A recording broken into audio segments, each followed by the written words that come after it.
Selamat datang kembali di sesi pembahasan kita. Hari ini kita bakal gali lebih dalam nih pemikiran dari sumber yang, sangat berpengaruh ya di dunia produk. Betul sekali. Kutipan dari buku Inspired-nya Marty Kagan, khususnya bab 33, soal prinsip inti product discovery. Topik yang sangat fundamental. Iya kan? Fokus kita kali ini yaitu memahami esensi proses krusial ini.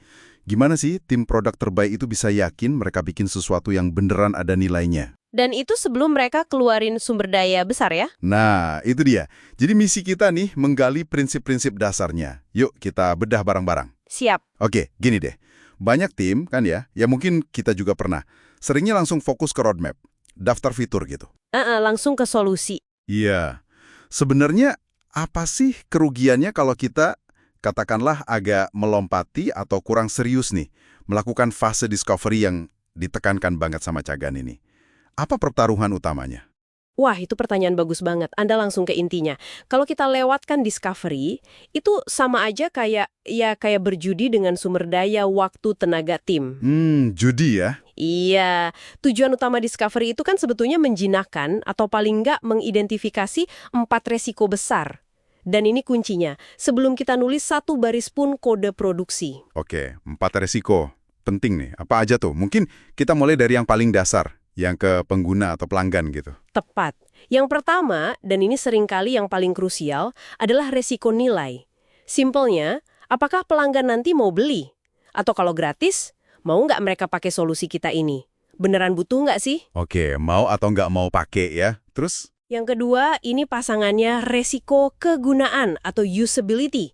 Katakanlah mereka mau nih, tapi bisa nggak sih mereka cari tahu cara pakainya? Gampang nggak? Intuitif? Atau malah bikin frustrasi? Iya. Percuma mau kalau pakainya susah ya. Betul. Dua ini fokusnya ke pengguna. Oke, jadi nilai sama kemudahan pakai. Itu sisi luar, sisi pengguna. Terus, kalau dari sisi kita sendiri, dari internal tim dan bisnisnya gimana? Nah, itu dia dua resiko berikutnya. Yang ketiga, resiko kelayakan teknis, feasibility. Ini pertanyaannya ke tim engineer. Kita beneran bisa nggak sih bikin ini? Dengan teknologi yang ada sekarang, dengan waktu yang dikasih, keahlian tim cukup nggak? Jangan sampai idenya bagus tapi nggak bisa diwujudkan. Masuk akal. Jadi, bisa dibangun nggak gitu ya? Iya. Terus yang keempat, risiko kelayakan bisnis, viability. Oke, user suka, gampang dipakai, engineer bisa bikin. Tapi, apakah solusi ini sehat buat bisnis kita secara keseluruhan? Maksudnya sehat gimana tuh? Ya, cocok nggak sama strategi pemasaran kita? PIM sales bisa jual nggak?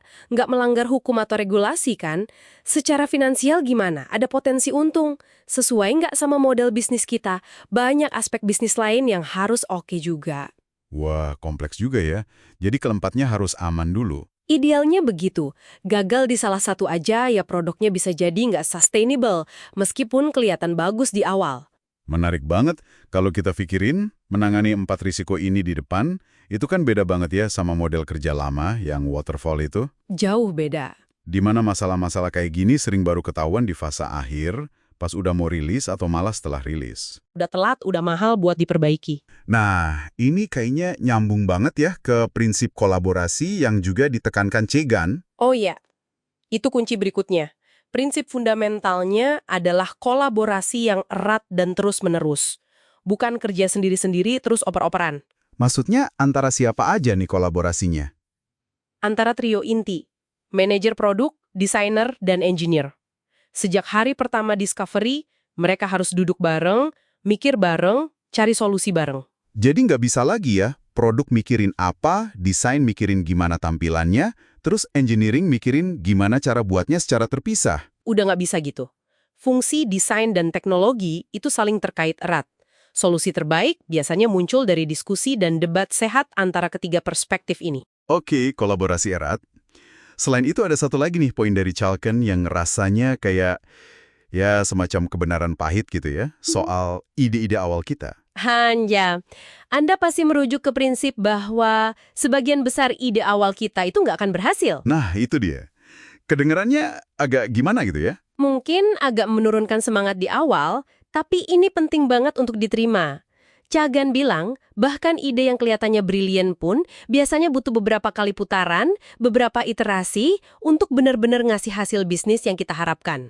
Jadi jangan terlalu jatuh cinta sama ide pertama kita gitu ya? Persis! Ini bukan soal pesimis, tapi lebih ke realisme dan rendah hati.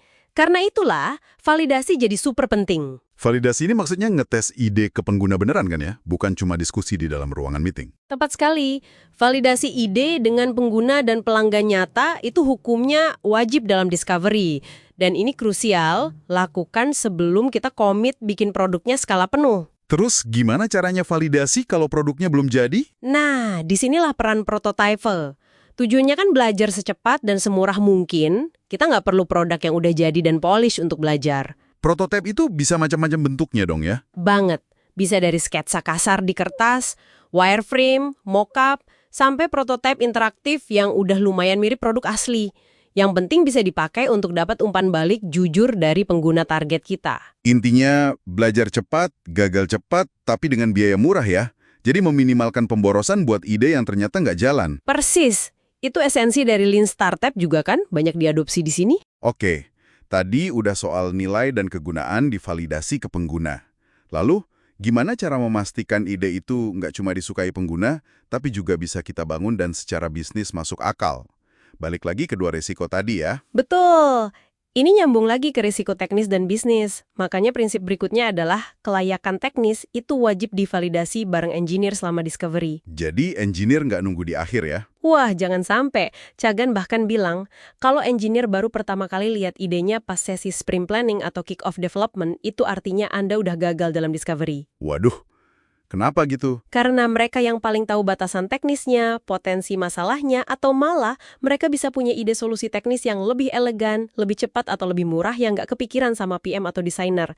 Libatkan mereka dari awal. Oke, masuk akal banget. Terus, hal yang sama berlaku buat kelayakan bisnis juga dong? Iya dong, kelayakan bisnis juga harus dipastikan selama discovery. Jangan nunggu produk jadi baru mikirin gimana cara jualnya.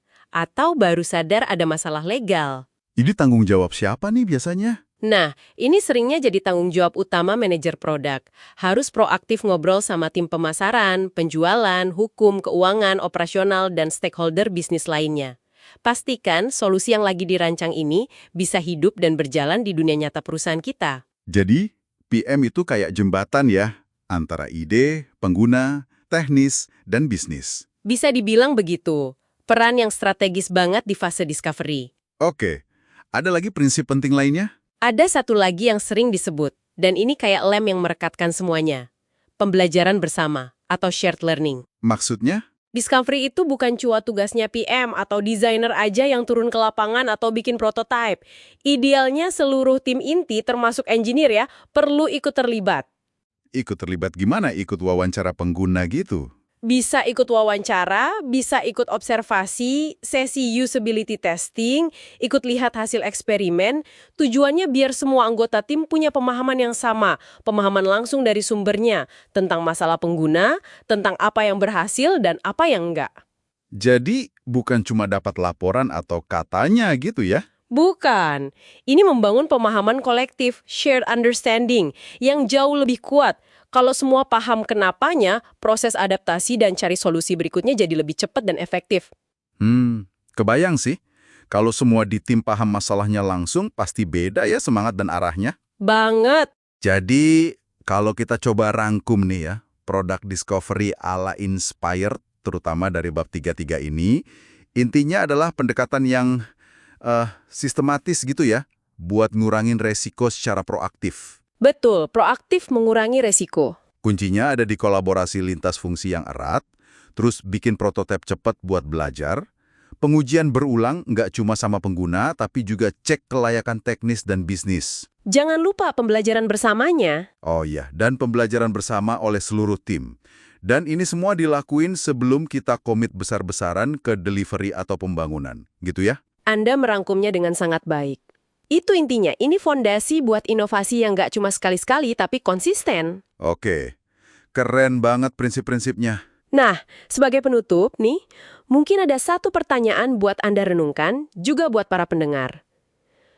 Coba bayangkan deh, Gimana kalau tim Anda punya kemampuan super untuk ngetes asumsi paling dasar dari sebuah ide produk soal nilai, kegunaan, kelayakan teknis, sama kelayakan bisnis, dan itu bisa dilakukan cuma dalam hitungan hari atau mungkin minggu, bukan berbulan-bulan nunggu produk jadi. Wah, Perubahan mendasar apa kira-kira yang bakal terjadi sama kecepatan dan kualitas inovasi di tim Anda kalau prinsip-prinsip discovery ini benar-benar meresap jadi budaya dan dijalankan dengan disiplin? Itu pertanyaan yang bikin mikir banget sih. Pasti dampaknya besar sekali ya. Mungkin itu yang bisa jadi bahan refleksi kita semua.